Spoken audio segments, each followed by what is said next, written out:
And we are live. Thank you so much, everyone, for joining us for Civitasolis Happy Hour today. We are very excited to have Dr. David Biedenbender here with us. Thank you so much for joining us today. My pleasure. Yeah, glad to be here. Thank you so much. And I only have one announcement, and that is that if you'd like to look at our past happy hours, you can go to our website and check them out there under the projects tab, and you can see all the happy hours we've done. We've had a great time with all of our guests, and it's been a really, really fun quarantine project. So thank you to everyone who's viewed our happy hours and come on our happy hours. Dr. Biedenbender is a professor at Michigan State University and an amazing composer. And one of our favorite pieces, wow, I'm blanking.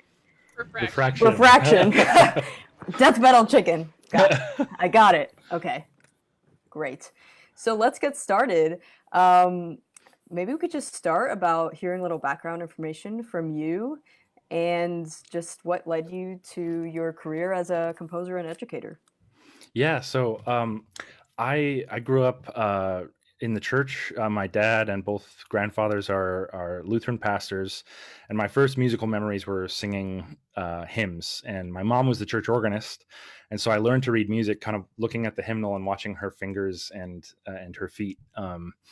And So I would sing along, and that became singing in the church choir. It was very common for our family. We had a big family. My dad has lots of brothers and sisters. We would sing as a choir. And then in seventh grade, I started playing in my school music program. I started on the trumpet, and I was terrible at the trumpet. In fact, I think I would have quit doing band if I had stuck with the trumpet. But I did that for 2 years, and my high school band director switched me to euphonium. And that was kind of serendipitous because I just picked up the instrument pretty quickly. I ended up in the top ensemble, and still play euphonium, and I love the euphonium. Played throughout college, and along the way started playing the electric bass, some sousaphone in a New Orleans style brass band. I played tuba in a brass quintet, bass trombone and jazz band. In high school, if it had band in the name, I was playing, usually something on the low end. So that's kind of how I got started in music, and composing I came to via arranging. I started doing some arranging of hymns and some arranging for the chamber music groups I was playing in, brass quintet, usually, sometimes quartet. And more and more the arrangements became my own. I started to reharmonize things. I started to add in things that weren't in the original. And I was fortunate to have interactions with a composer when I was in high school, David Gillingham, who's written for a lot of different mediums, but is particularly well known in band. Was the professor right down the road, professor of composition at Central Michigan University. And he would come and visit my high school band because his kids were in the program. And I thought that was pretty normal. Turns out it was a really great experience, and maybe not as common as one might hope. But David would come and work with our band, and I was just really inspired by him and by his music. And so I started writing my first piece my senior year of high school. It was about a 13 and a half minute band piece. And I took it to David and got some feedback from him, and got to conduct the premiere, and I was totally hooked. It was just an exhilarating experience.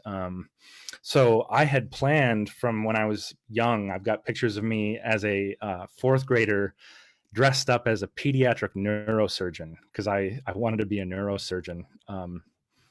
I had strange fixations.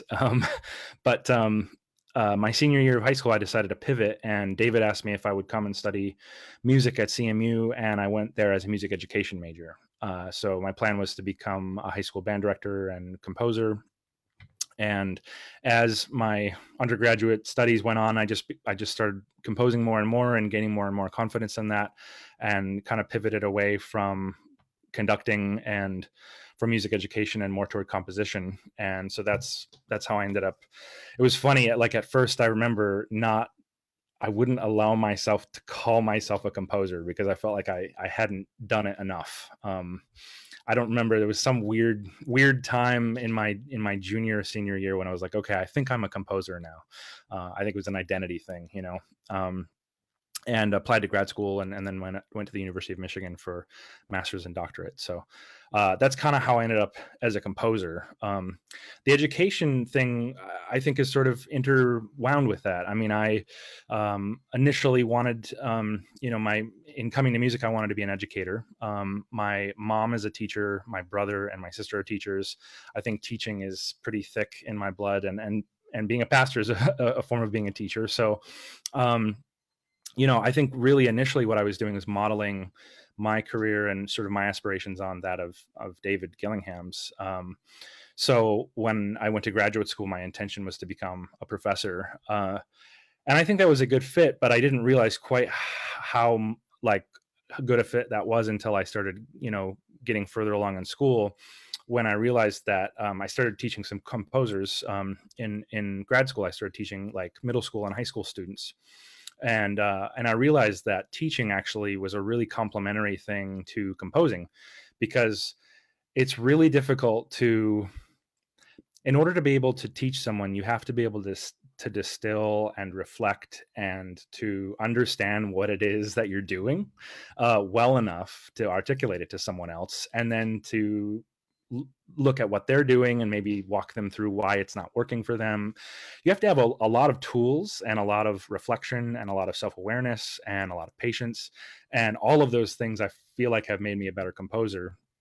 And so I have for a long time seen my identity as a composer and as a teacher of composition as pretty intricately intertwined. The truth is, most of the best musicians I've met see themselves as educators, and most of them have talked about music that way. That if you're a good musician, you have like a responsibility to music and to the community of musicians and non-musicians to be an advocate, to share your knowledge with people. I don't know if that's the case in other fields, but I think if you're good at music, you should share it. And so, you know, my work as an educator now is really a great balance for me, because I'm inspired by my students. I love when they bring in interesting ideas and I can walk them through it, and then I love being able to kind of like work them through an idea, and I go home and I realize that the very advice that I gave a student a couple of hours earlier is the exact same advice I should have taken a couple of weeks ago in my own work. So it's a good balance for me personally. Yeah. I'll take a breath there. So that otherwise, I've been a professor long enough that I just keep talking. So I'm used to hitting the hour mark. No, that's awesome. Thank you. Um, as kind of a follow-up to that, do you have any advice for younger musicians who, like you, might be in, one major and thinking about pursuing composition as more their career? Or do you have anything that you wish you knew before you got started as kind of a full-time composer? Yeah, a couple things. One is, um, this funny fixation of mine not to call myself a composer until I had composed for a certain amount of time, actually, I think contains some seeds of wisdom, in that, if you want to be a composer, compose. That's all you've got to do. And it's I make it sound easy, but at the same time, like, you just have to start. You just have to try doing something. And with that in mind, I mean, I think there are a couple things that really, really help. So I do this with my own students, and it's something that I've realized over time with myself, that I am much more. One of the reasons that I write music is just because I like working with people. I love making sound, but I love making sound with other people. It's actually one of the hardest things about right now, quarantine and COVID and everything, because I like making music with other people. And so I'll like, most of my projects are just for people I like, people I want to work with, people that I want to make music with, and I want to see what kind of things that they bring to the table, what kind of ideas that they have. I want them to make the piece more and better than it is. There's only so much I can put on a page. A human has to come along and make it into music. So um I think it's really good to, when you're starting out, to just find people you trust and that you like, and to make music with them and for them. So, find a friend and write a piece for their instrument, for them, for that person, not just for their instrument, for that person. Ask them how their instrument works, ask them what they can do, ask them what their strengths and weaknesses are, and write a piece kind of together in a sense, really workshop it and make it a piece that is for a particular person. And then listen when they tell you that something doesn't work, that some fingering or some passage is totally impossible. One of the things that I care deeply about is writing music that is rewarding and idiomatic. That doesn't mean that my music's easy, because I know it's not, and I'm very sorry about that. But if there's an opportunity at any point for me to make a modification that will retain the efficacy of the musical gesture, while making it easier and more playable and more and allow the player to be more confident, I will always make that. It's not even a compromise to me. It's a no-brainer. It's like, of course. So I try to encourage my students to do that through collaboration, but yeah, just start composing, and people find different inspiration for sort of what motivates them. For me, I have found, and it took me a long time to figure this out, I don't know why, but I just like working with people. Some people just really love sound, and they love like the puzzle of composition. Everybody has sort of a different reason for writing, and you don't want to pigeonhole yourself into writing for only one reason, but it can be good to try to figure out why it is that you're interested in composing. And then I promise the last thing I'll say about this is just that I think musicians should be as multifaceted as possible. And our composition students at Michigan State and many places have to play instruments. They have to take conducting lessons. They study music theory and music history, obviously. I think it's imperative for musicians to be good citizens, to be good, to conduct, to perform, to be educators. And so for those of you that aren't composers, I think, trying to compose is really, really great. I think it's a really important thing to do. I think every musician should be doing a little bit of music, all of those different aspects, because it'll deepen your understanding of it. And for me, I've never regretted learning something. I've never regretted like understanding what a performer goes through on their instrument in order to make something happen. That's always enriched my understanding of my own work. So amateur composers should be all over the place. I would encourage That's some that. great advice. Yeah, thank you so much. Yeah. You talked earlier about how your teaching and composing sort of complement each other. Could you talk about how you balance the two, and how you sort of handle both the demands of both jobs? I think everybody has challenges with work-life balance. For me, there's a very natural synergy between the two, because of what I was talking about, that the sort of problems and solutions that I encounter in one are very applicable to the other. I think, well, a couple of things. One is boundaries. Simple things like limiting the amount of time, and also scheduling the amount of time you plan to do for each. I used to be like a night owl. I loved to work late at night. It was when I was most inspired.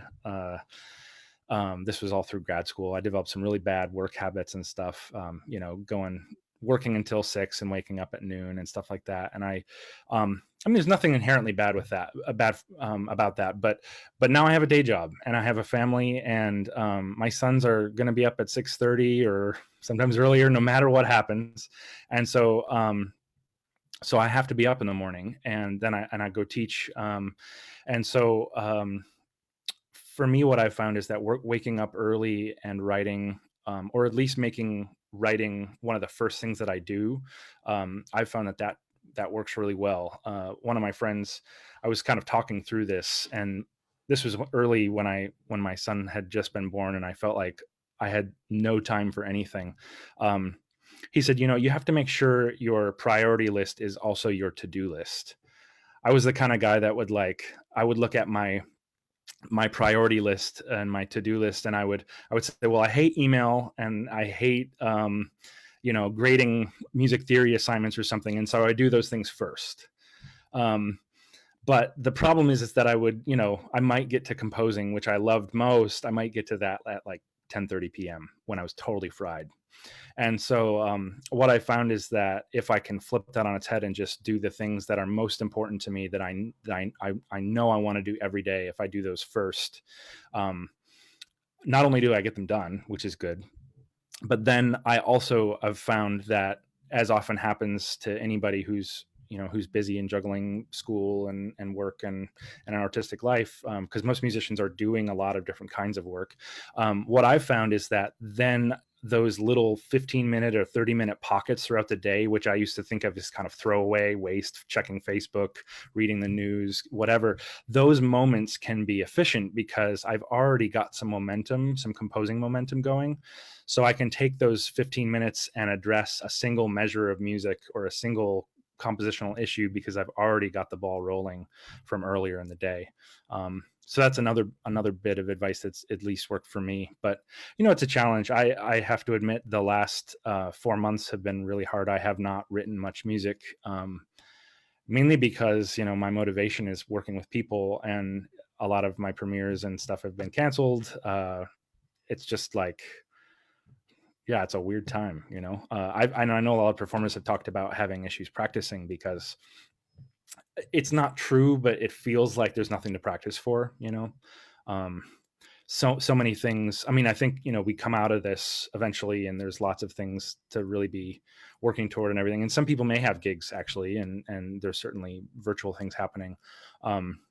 But it's hard when all of the goals are like, all of the goalposts are a year away or 6 months away or even months away. It's hard. As a musician, I feel like I'm always used to like a 2-day goal, a 2-week goal, a 2-month goal, a 2-year goal, and having kind of different sort of goalposts in mind while I'm working. So, yeah. Yeah, absolutely. That's some really great advice. So obviously we've already mentioned it, but one of our favorite pieces to perform is Refraction, not only just for our individual parts, which we all love, but also because our audiences always love it. Can you just talk a little bit about the background of the piece and its premiere by Acropolis? Yeah. So, Acropolis is great. They're friends of mine. We met in school at the University of Michigan. When they first got together, they were commissioning a lot of new pieces, and I was like, oh, that's an interesting group. But then I started paying more and more attention as I got to hear them more, because reed quintet's a really interesting combination. I've written a woodwind quintet. I've written a woodwind quintet with marimba, a sort of concertino, and I love the woodwind quintet. But it's a strange combination. It has, when my students are writing them, it's sort of like it has some issues, some things that are hard to deal with.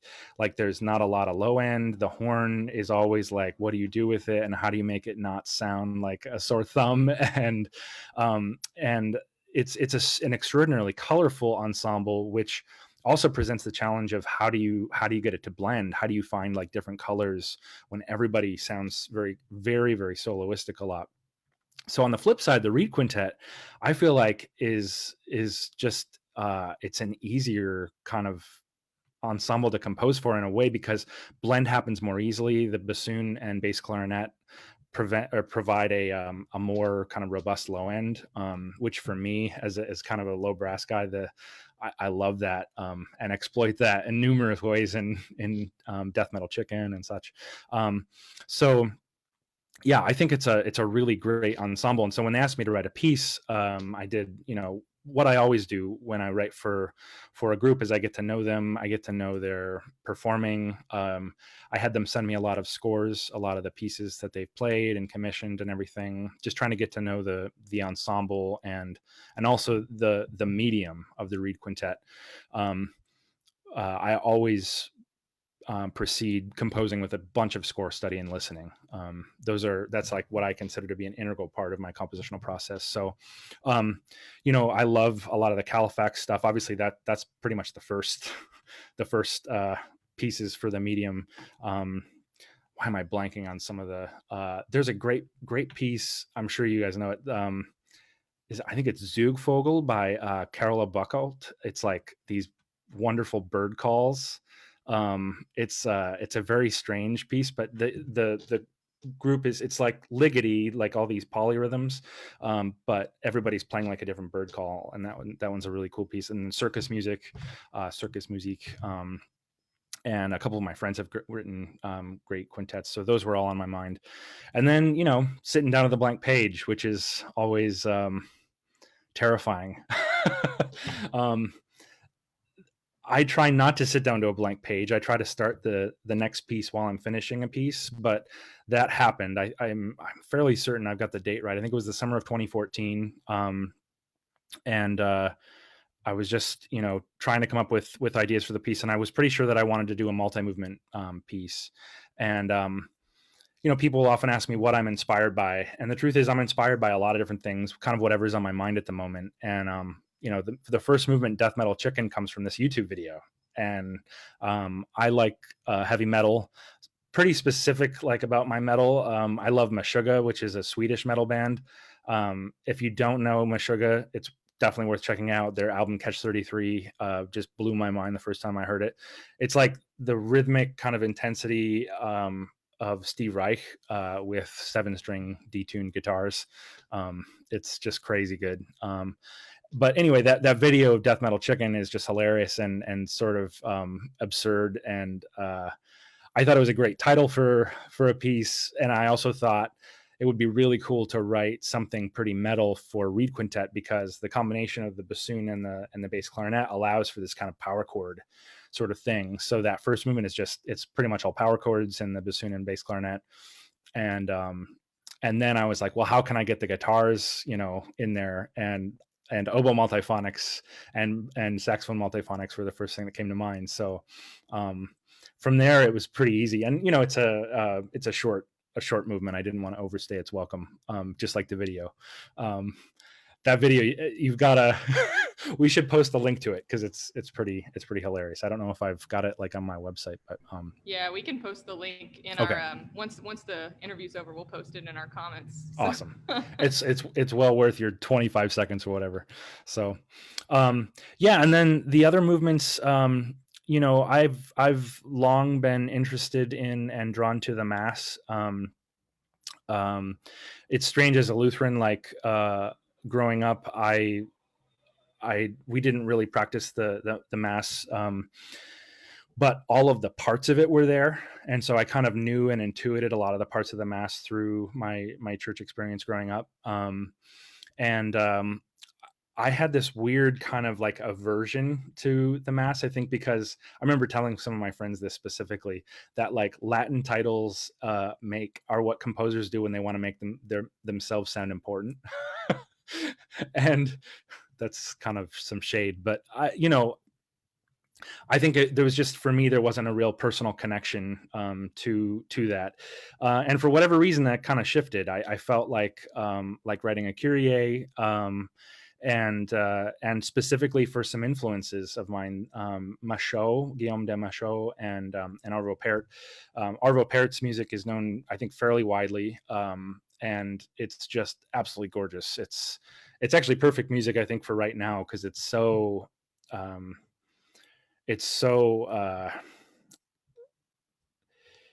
sparse and minimal, and I don't want to say calm, because it's something more than that. It's really profound. Great music for a dark room, on a Friday night.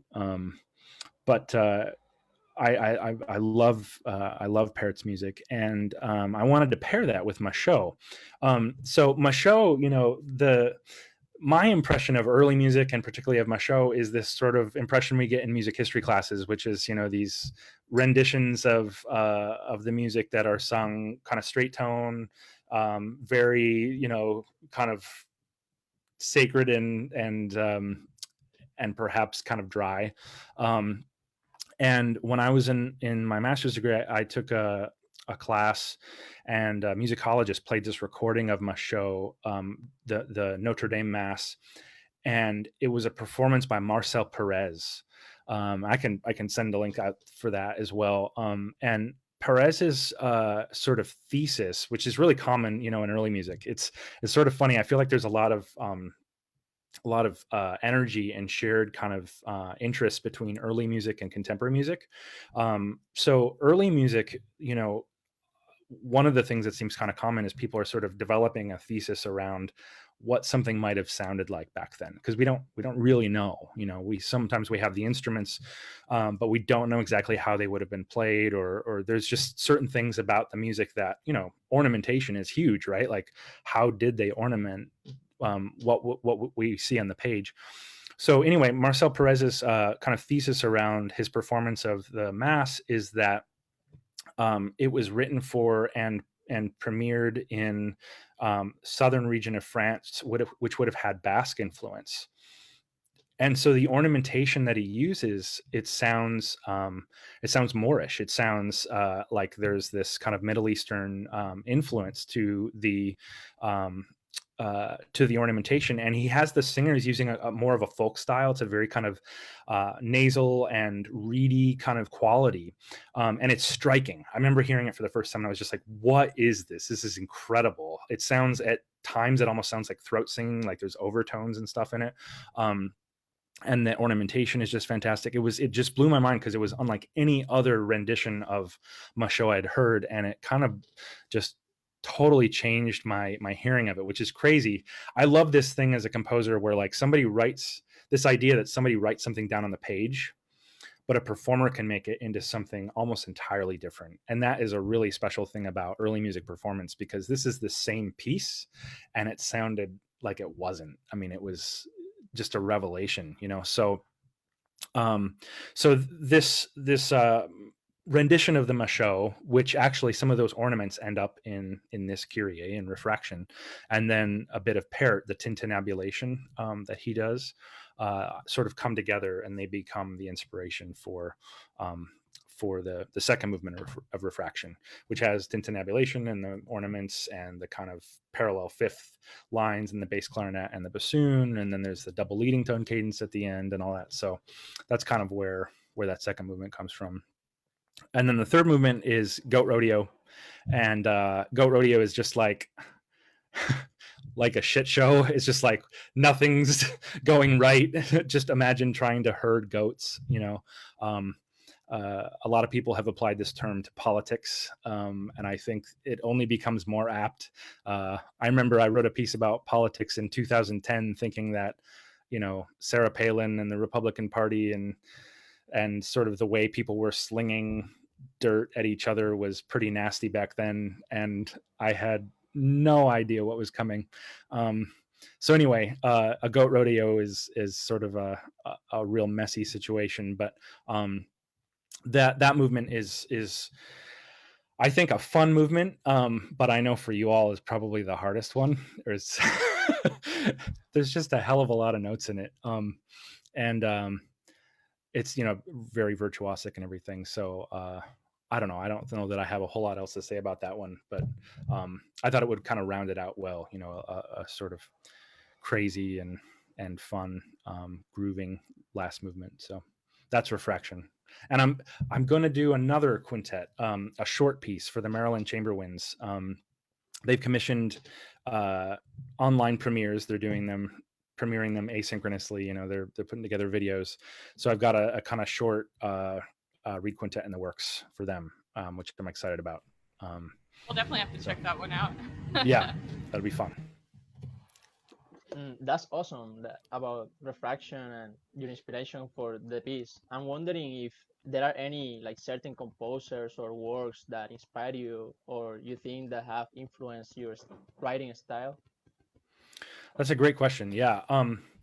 The short answer is that Olivier Messiaen and Georgi Ligeti will probably remain some of the closest composers to my heart. I'm just always enthralled by their creativity and their ingenuity, and also how their musical voice, particularly Ligeti's, is so diverse. Listening to his early works compared to his late works, it's just kind of shocking how much different kinds of music came out of him. And so I think I really aspire in some ways to be like them, and to capture the sort of depth. Messiaen's music is deeply religious and thoughtful and profound, and Ligeti is that sometimes, but also super playful and also super dark, and of course incredible colors. So those were probably my two favorite composers. But there are a lot of other composers that have been hugely influential. I grew up largely playing in band. So some of my favorite composers in that medium are Joseph Schwantner, his and the Mountains Rising Nowhere, Michael Colgrass, my teacher David Gillingham, other teachers, some of my other teachers, Michael Doherty and Bright Chang, Kristen Custer, Evan Chambers.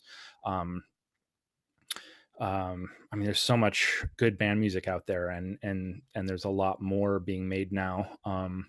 It's a really vibrant medium. I have all kinds of desert island pieces. I've got like a desert island playlist in my iTunes, or I guess it's Apple Music now. And of course I can't remember any of them because I don't have it open right now. But one other thing I think I'll say about that is just that I remember listening to a lot of music in high school as I was sort of starting to think about music more and more. And there were a lot of pieces that I remember hearing, and I would go, I would think, wow, this is incredible. I love this. And I would make sure that I would come back and listen to it. And there were other pieces, I don't know. However, I don't know how I got here, but I would listen to them and I would say, well, I don't really understand this right now, but I'm going to come back to this. I very rarely would listen to a piece and say, I hate this. I'm never listening to this again. And I would poke at my friends who would do this. It was really common in music school, right? To hear something in music history class or music theory class, and somebody would go, oh, I hate this. This is terrible.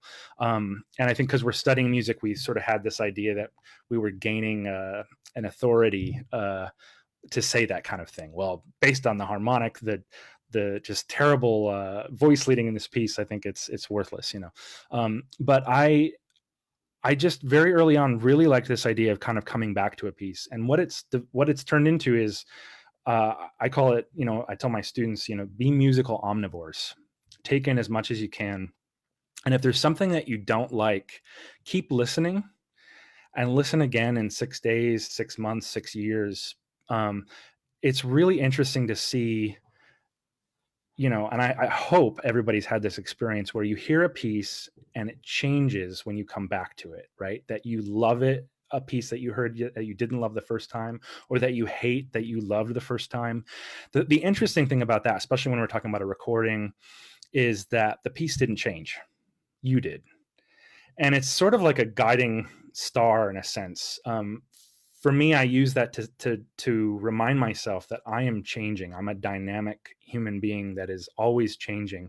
And my experience of a piece is based not only on the piece itself, but who I am and where I am and who's playing it and what space they're playing in and what time of day it is and what I had for dinner.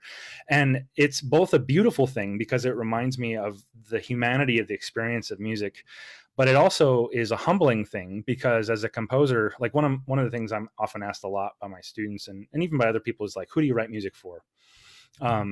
Or like, should you write for an audience? And I always say, I don't even know what that means because I don't know where the audience is. I don't know what they had for dinner. I don't know what they're expecting out of this concert. What I can do is write for myself and write a piece that I know that I love. And I'm a human. There's a chance you may love it too. And that's all I can expect. It's, I don't think it's narcissistic. I don't think it's self-centered. I think it's just, I think it's setting reasonable expectations.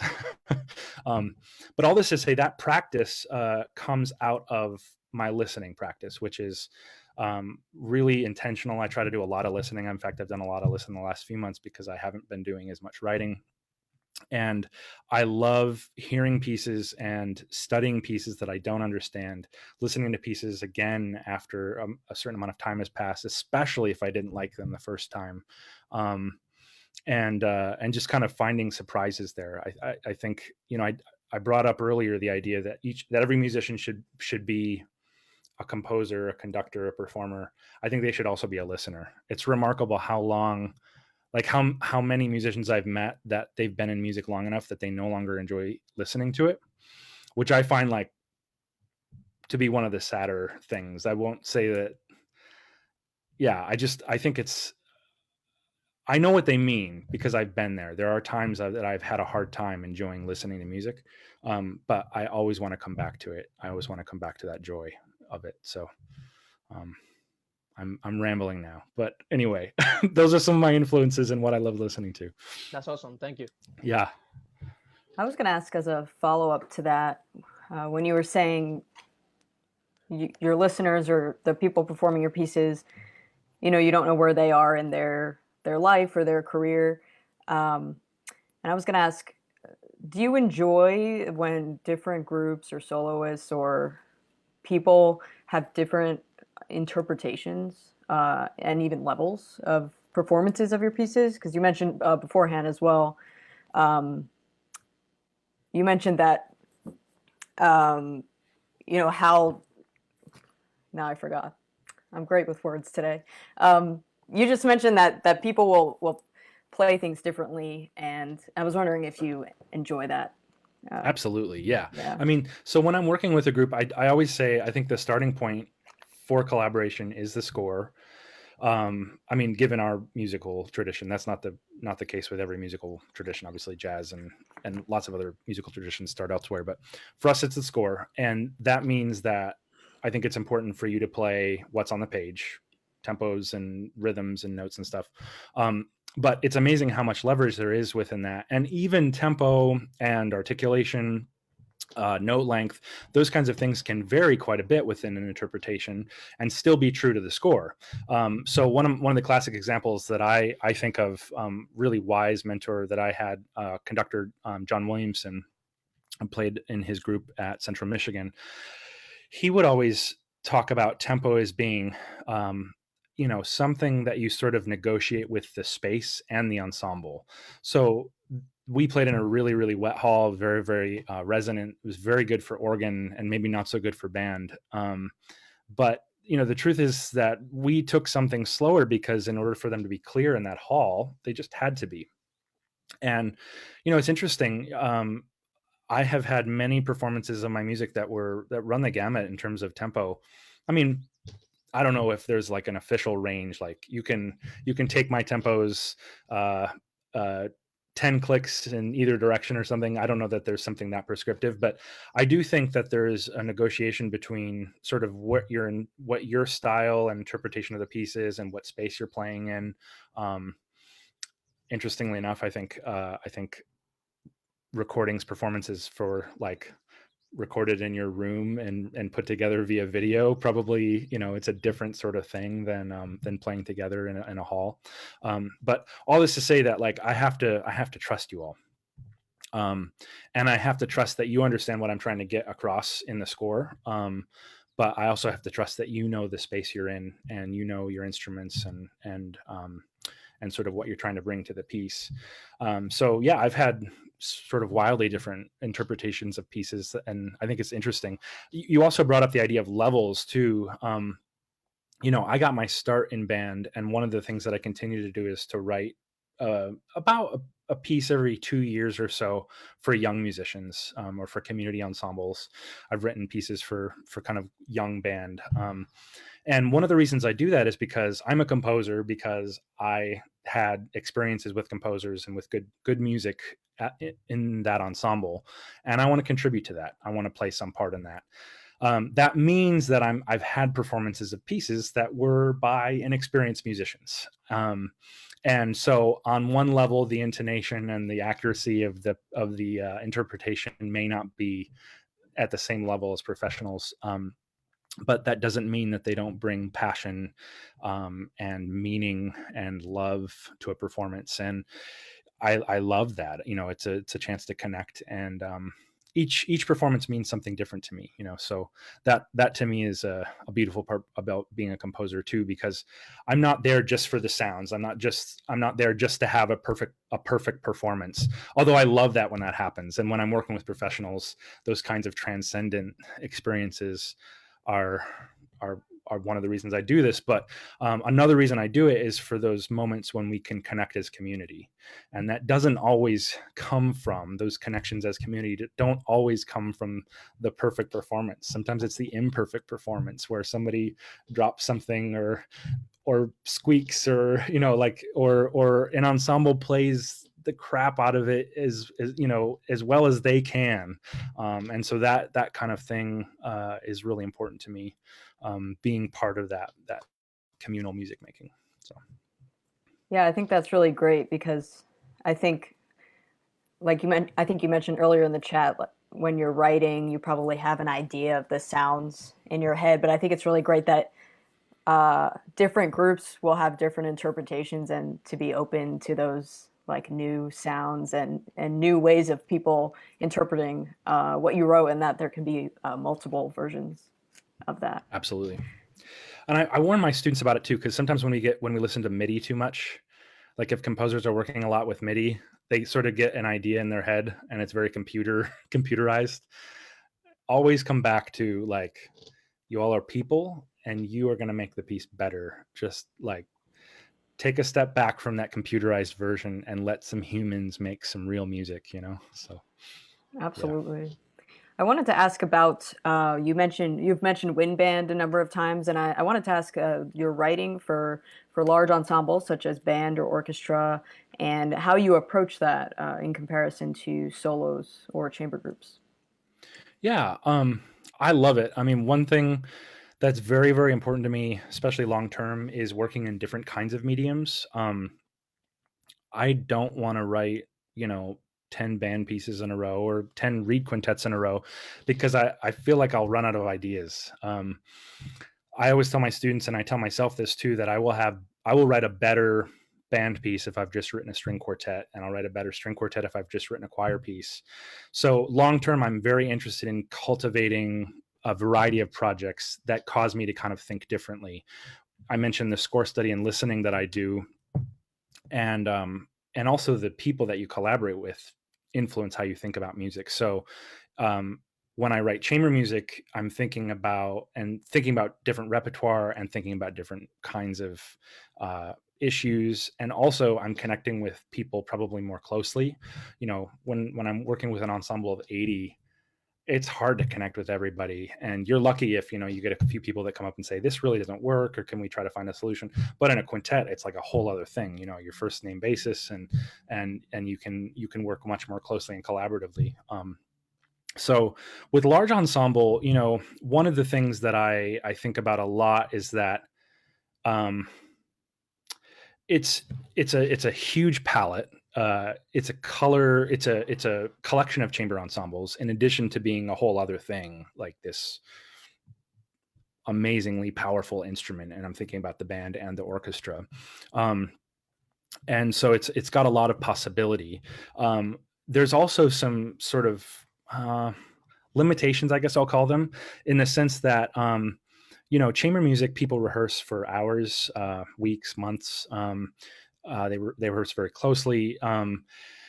Band, we're lucky. It's sort of kind of a combination of the two things. Bands tend to rehearse more. There tend to be more sectionals and a little bit more kind of just time and space for things to happen. Orchestra, especially professional orchestras. I just wrote an orchestra piece earlier this year, and I had a premiere, one of the last ones. It was February 20th, and it was a professional orchestra. And the issue with that was just that, we had 2 rehearsals to pull together the piece. And it was finally there was two rehearsals and 2 performances. It was finally the second performance that I think everybody sort of understood the piece.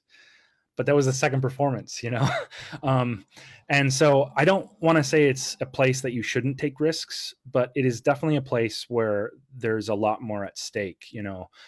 There's such a compressed timeline. If you make a mistake in the parts, it can be catastrophic for the amount of rehearsal time you have. So it's just kind of a higher risk situation, and I think I'm more inclined to try things that I trust and have workshopped, even workshopped in a chamber music setting. And I think, in some ways that does make the music different, at least from a meta perspective. I don't like framing things on this kind of, in this kind of binary way, but I think especially in America where orchestras are so short on time, I think sometimes orchestral music tends to be a bit more conservative or more easily put together than chamber music, which chamber music, a lot of the contemporary music and experimenting and stuff in contemporary music is happening in chamber music. So it's not a terrible thing. It's just sort of a constriction, I think, that people, composers have to work within. I wish we didn't. I wish I could write a 2-hour orchestra piece, but that's not going to happen. So I wrote a 12-minute one instead,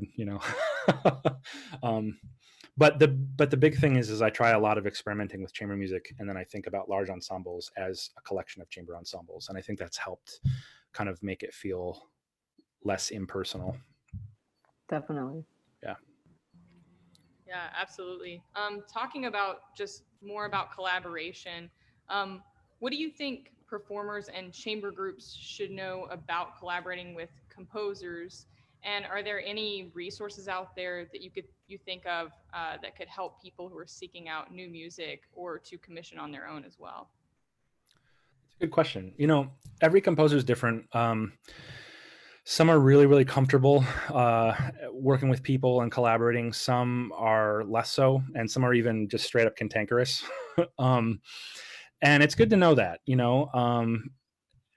sometimes a composer is saying something and you shouldn't take it personally. And one of the things I work on with my students is trying to be as kind and generous and gracious as possible. And for me, that's kind of just, do to others as you would have them do to you. You want musicians to play the piece as well as possible and to believe that the piece is good, because, right, you have to start there. You have to start from reading the score and playing what's on the page, but you also all have to believe that the piece is worth making into music. And that starts with just mutual respect. So I think mutual respect is a big thing. Communication, just clear communication. I think, just a heads up, and this is probably no shock to anyone, but composers seem to be terrible at deadlines, myself included. If you're commissioning a new piece, lie to them about the deadline. Tell them you need it way far in advance, and then they can blow through the deadline a couple times, and you won't have to not be friends anymore. So give them a lot of notice. It does take a long time to commission a piece. I mean, some composers can write a piece in a day. For me, I usually let an idea percolate for months. And for me, it would take a long time to write a new piece. So just, kind of respect composers' time and try to, if you have a project in mind, try to give somebody at least 6 months, if not a year, to bring it to fruition. Again, sometimes people are totally willing to make something happen on a short timeline, but, and then in terms of like new music and commissioning and stuff, there's a ton of great resources out there. New Music USA provides a lot of grants if you're looking to help for funding. There are lots of local organizations and lots of grant opportunities, especially if you're going to tie a project into like a community in a particular way, a historical society of your town, and the piece happens to be premiered at their opening of a new historical site or something. Those kinds of things are always on the table. I will say, I think there's a lot happening in the world right now. And as musicians, I simultaneously feel daunted in that I feel like what I do on some days doesn't matter. Like, it's just music, and we need to be working on human rights and on kindness and on laws and making people understand that everybody's equal, which is kind of crazy that we're still having this that's still a thing. But on the other hand, like music is where we are, and music is our space. And I think of music as a place where we can create the kind of world that we want to see elsewhere. We can model the kind of world we want to see elsewhere. And I say that as a prelude to when you're commissioning composers, I think it's important to commission people you believe in. And I think it's really important to commission composers from different perspectives, different voices. I do this with my students. I look for students that have a variety of perspectives different from my own. And some of this is just diversity, composers of color, underrepresented groups. I want to make sure that these people have a voice in our space, because they haven't always, and they still face so many challenges. And so I think of music as a place to create the world that we want, a small space that we control in some way. And there are resources for this. The big thing I think a lot of people face up front is just, where do I find composers? And there's a database among others.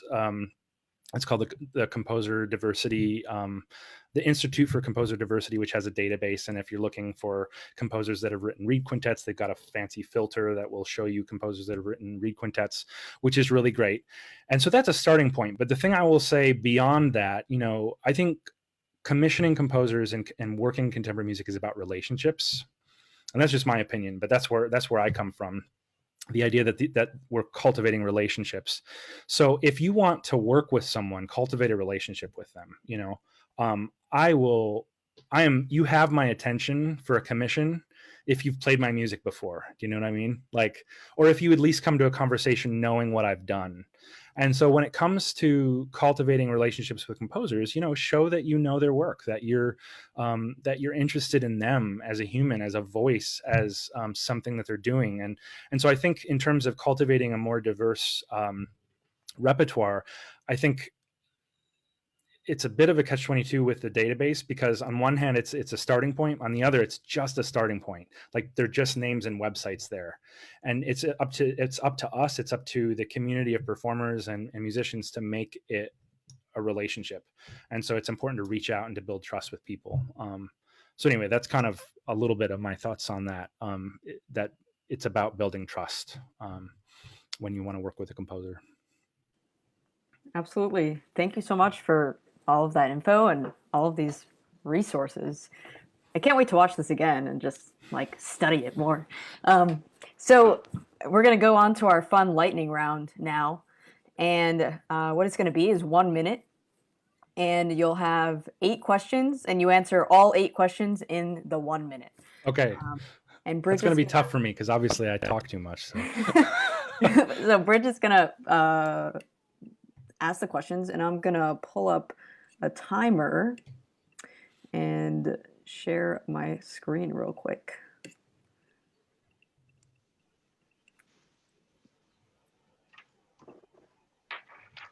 Did that work? That worked, right? Yep. Cool. All right. Are you ready, Bridget? Ready. Okay. Can you speak once more? Just make Can sure you hear me? Wi-Fi's working. Yeah, we can hear you. Just can't see you. That's fine. Okay. Yeah. Sounds good. Okay. All right. 3, 2. Oh, good. Okay. 3, 2, 1, go. Favorite childhood cartoon? Roadrunner and Coyote.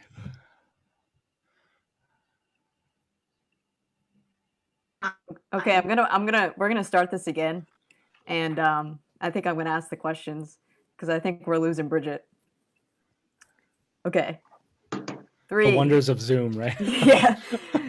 3, 2, 1, go. Favorite vegetable? Broccoli. In your opinion, what's the worst movie of all time? Ooh, Frozen. Favorite restaurant? Red Haven. It's a local place. Least favorite school subject? Math. What was your first car? 1989 Buick LeSabre, baby blue. Nice. Do you want mayo on your sandwich? Not usually, unless it's got some Chipotle in it. Same. Favorite comfort food? Sourdough bread. Favorite instrument to write for? Whatever I'm writing for in the moment. Nice. Most memorable performance experience? There's That's a so many. tough one. I'm going to say Alarm Will Sound playing my piece Schism. Nice. And you made it. 5, Awesome. 7 seconds to air. It's a miracle. Yeah, I think you might be the only one that had time to spare there. Go with my gut instinct, so. Nice. Well, and that concludes our happy hour today. Thank you so much, Dr. Biedenbender, for joining us. It's been amazing to hear all of your wisdom. And I hope you all have a great rest of your day. Thank you so much. I feel like I should ask you all questions now. I want to get to know you better. You have 3 minutes. Ready? Well, thank you so much for your time. And I want to say, in the interest of this idea of, building relationships and stuff, I really appreciate your performing my music, and it means a lot to me, and for taking the time to reach out. And it was great to talk with you all.